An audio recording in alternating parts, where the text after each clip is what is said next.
வணக்கம். விதை டிவியிலிருந்து பிரியாராஜ் நாராயணன். இந்த வீடியோவில் நம்ம வீட்டில் விளையிற பழங்களை எடுத்து எப்படி ஒரு அருமையாக ஒரு ஜூஸ் ரெடி பண்ணலாங்கிறத பார்க்கலாம். வீட்டில் என்னென்ன இருக்குதோ அதை வச்சு தான் இப்போ நான் எடுத்துக்க போகிறேன். இன்றைக்கி வந்துட்டு ட்ராகன் பழம் வீட்டில் இருக்குது. அது தவிர பேசில் சீட் இருக்குங்க இல்லையா, அது சப்ஜா விதைன்னு வெளியில் விற்கிறாங்கல்ல, திருநீற்று பச்சையினுடைய விதை தான் சப்ஜா விதைன்னு சொல்லி வெளியில் விற்கிறாங்க. இதையெல்லாம் பயன்படுத்தி வீட்டில் இருக்கிறது தான். அந்த செடியை வச்சா கூட எவ்வளோ நமக்கு பயனுள்ளதாக இருக்குது அப்படிங்கிறதையும் பார்க்கலாம். இதை பயன்படுத்தி ஒரு ஜூஸ் நம்ம ரெடி பண்ணலாங்க. இதுதான் திருநீற்று பச்சை. திருநீற்று பச்சை ஆங்கிலத்தில் பேசில்னு சொல்லுவாங்க. இந்த பேசில் இதில் நிறைய வகைகள் இருக்குது. இதில் இதுவும் ஒரு வகை. இதுதான் சப்ஜா விதை அப்படின்னு சொல்லி கடைகள்ல எல்லாம் விற்பனையில் இருக்குது. நீங்கள் ஜூஸில் எல்லாம் போட்டு கொடுப்பாங்க, குடிச்சிருப்போம் எல்லாருமே. இதோட இதை கொஞ்சம் இப்படி எடுத்துக்கலாம். இந்த மாதிரி காஞ்சது எல்லாமே இப்போ நான் இதை எடுத்துக்கிட்டேன். இந்த காஞ்சது மட்டும் கொஞ்சம் எடுத்துக்கலாம். நம்ம இந்த சீடுக்கோசரம் நம்ம இதை எடுத்துக்கிறோம். இந்த அளவுக்கு சப்ஜா விதைக்கு எடுத்துக்கிட்டேங்க. இப்போ நம்ம ட்ராகன் பழத்தை அறுவடை பண்ணலாங்க. இப்போ இதில் ஒரு 4 ஏற்கனவே அறுவடை பண்ணது போக ஒரு 4 ட்ராகன் ஃப்ரூட்டு அறுவடை ஸ்டேஜில் இருக்குது. நம்ம அதை அறுவடை பண்ணுவோம். இந்த பழம் சும்மா அப்படி கை வச்சு இது பண்ணினாலே நமக்கு வந்துருங்க. இங்கே பாருங்கள், இதுக்கு கட்டர் யூஸ் பண்ணலைனாலும் இப்படி வந்துடும். ஸோ ஒரு 4 பழம் இருக்குது, அதை நம்ம அறுவடை பண்ணுவோம். லேசாக அப்படி இது பண்ணாலே வந்துருங்க. நல்ல வெயிட்டாகவும் இருக்குது. எவ்வளோ வெயிட் இருக்குன்னு நம்ம போட்டும் பார்க்கலாங்க.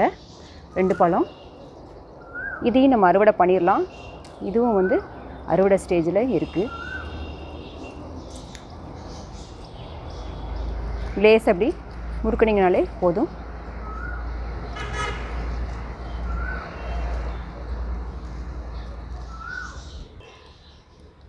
இங்கே மேலே ஒரு பழம் இருக்குது, அதையும் நம்ம அறுவடை பண்ணிடலாங்க.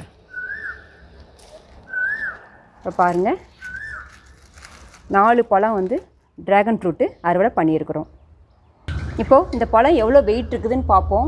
பாருங்கள், ஒரு பழத்தினுடைய வெயிட்டே 1/4 கிலோ தான் இருக்குன்னு நினச்சோம். 300க்கும் நல்லா மேலே இருக்குது.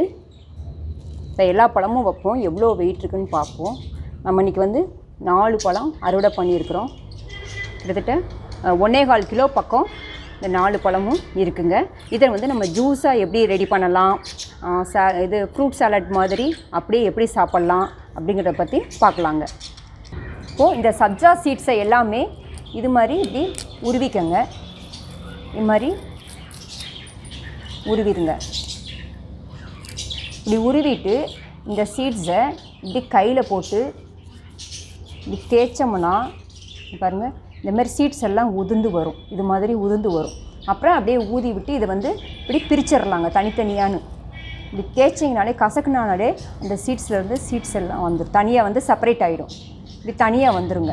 இது மாதிரி பிரித்து எடுக்கணும். இப்போது இதெல்லாம் ஊதி விட்டோம்னாலே இது எல்லாமே வெளியில் போயிடும். ஸோ அது மாதிரி சீடை மட்டும் பிரித்து எடுத்துக்கணும். இப்போ இது மாதிரி சீடை இப்படி பிரித்து எடுத்தாச்சுங்க.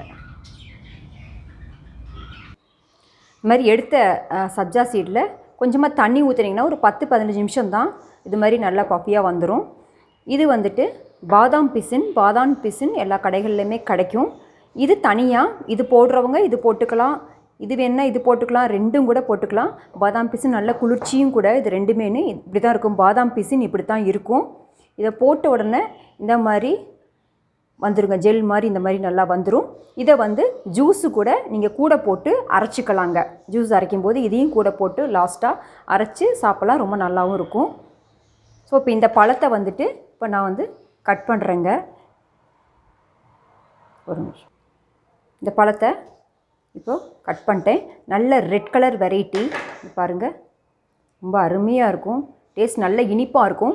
இதிலே வெள்ளை ரகம் ஒன்று இருக்குது. கட் பண்ணிங்கன்னா உள்ளே ஒயிட்டாக இருக்கும், வெள்ளையாக இருக்கும். அது கொஞ்சம் சலசலன்னு இருக்கும். அதோட இனிப்பு கூடுதலாக இருக்கக்கூடியது இது தாங்க. இதை நீங்கள் ஜூஸாகவும் சாப்பிட்லாம், ஃப்ரூட் சாலட்டாகவும் கூட பண்ணி சாப்பிட்லாம், அப்படியேவும் சாப்பிட்லாம். இந்த இருக்கிற சீட்ஸோடு அப்படியே கடிச்சு சாப்பிடும்போது நல்லா மொறுமொறுன்னு கிரிப்ஸியாக நல்லா இருக்குங்க. இது சாப்பிட்றதுக்கும் ஜூஸும் பண்ணி குடிக்கலாங்க. கொஞ்சமாக தண்ணி ஊற்றி ஒரே ஒரு பழம் தான் இதுக்கு நான் யூஸ் பண்ணியிருக்கேன். ஒரு பழத்தில் இதுவும் இங்கே பாருங்கள், இது 250 ml இந்த கண்ணாடி பாட்டில் ஃபுல்லாக இருக்குது. இவ்வளோ ரெடியாக இருக்குது. வாட்டர் 2 டம்ளரை மிக்ஸ் பண்ணிட்டேன். கொஞ்சம் டேஸ்ட்டுக்காக பனக்கற்கண்டு இருக்குங்க இல்லையா, பனக்கற்கண்டை பொடி செய்து வச்சுருக்கு, அதை போட்டு நம்ம இப்படி கலந்துக்கலாம். ரொம்ப டேஸ்ட்டாக நல்லாயிருக்கும். இதில் நான் ஏற்கனவே இதில் கலந்துட்டேன். இது கூட சப்ஜா சீடு வந்து மேலே வந்து நம்ம இப்படி போட்டு குடிக்கலாம். ரொம்ப நல்லாயிருக்கும். இது மாதிரி போட்டுக்கலாம். பனக்கற்கண்டும் கொஞ்சம் போட்டு மிக்ஸ் பண்ணிட்டா முடிஞ்சது. So juice ready.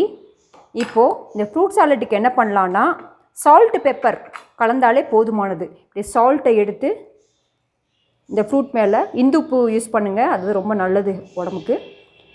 போட்டுட்டு மிளகுத்தூளை வந்து இதில் நல்லா ஸ்ப்ரே பண்ணிவிட்டு சாப்பிட்டு பாருங்கள். ரொம்ப அருமையாக இருக்கும். பழங்களை வந்து இது மாதிரி சாப்பிட்லாம். ஸோ இப்போ வந்து வீட்டில் இருந்து பறித்த ட்ராகன் ஃப்ரூட்டை ஃப்ரூட் சாலட்டாக இந்த மாதிரி சால்ட்டு பெப்பர் போட்டு பண்ணிக்கலாம். இந்த மாதிரி ஜூஸ் பண்ணிக்கலாம். ஜூஸ் பண்ணும்போது நம்ம வீட்டில் இருக்கிற சப்ஜா விதைகளை அறுவடை பண்ணி அதையும் இதில் வந்து கலந்துக்கலாம். இப்படி வீட்டில் ஒன்று விளைந்தாலே ஒரு தன்னிறைவோடு நமக்கு இந்த ஜூஸும் இதுவும் நமக்கு கிடைக்குதுங்க. அப்போது நமக்கு எது முக்கியமோ அந்த முக்கியத்துவம் கொடுத்து நமக்கு பிடிச்சதை நம்ம வீட்டில் வந்து வளர்க்குறது ரொம்ப முக்கியங்க. அப்போ இதுவும் கூட தற்சார்பு வாழ்வியலுக்கு உணவு சம்மந்தமாக ஒரு முக்கிய பங்கு இந்த டிராகன் பழம் கூட வகிக்குதுங்க. இது மாதிரி பல அரிய தகவல்களை தெரிஞ்சுக்கிறதுக்கு விதை தீவோடு சேர்ந்திருங்கள். நன்றி.